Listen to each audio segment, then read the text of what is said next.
இதன் அர்த்தம் என்னவென்றால், இத்தேசத்தின் அதிபதியானவனுக்கு விரோதமாகவே நான் என் கருத்தை நீட்டிக் கொண்டிருக்கிறேன்.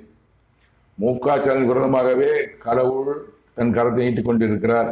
மு.க.ஸ்டாலினுக்கு கெட்ட காலம். வேதனைப்படுவான் வேதனைப்படுவான் வேதனைப்படுவான். தனையன் இல்லாமல் தனிமையில வேதனைப்படுவான்.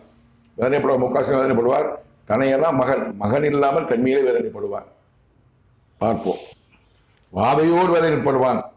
மகன் இல்லாமல் வேதனைப்படுவார். நோயோடு வேதனைப்படுவார். அவன் அதிகாரம் அவனுக்கு முடிவுக்கு வருகிறது.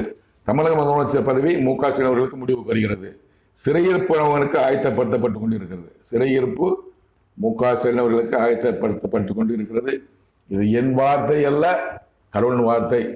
அவர் கட்டினார் ஆரம்பிச்சிருச்சுன்னு ஜோதிடர் சொல்லியிருக்கலாம். ஆனால் என் கடவுள் என்று சொன்ன வார்த்தை சொல்கிறேன். இது என் வார்த்தை அல்ல, நான் சொல்லக்கூடிய வார்த்தை அல்ல, கடவுள் சொன்ன வார்த்தை. உதயநிதி ஸ்டாலின் உயிருக்கு ஆபத்து. பல வீடியோக்கள் போட்டிருக்கிறேன்.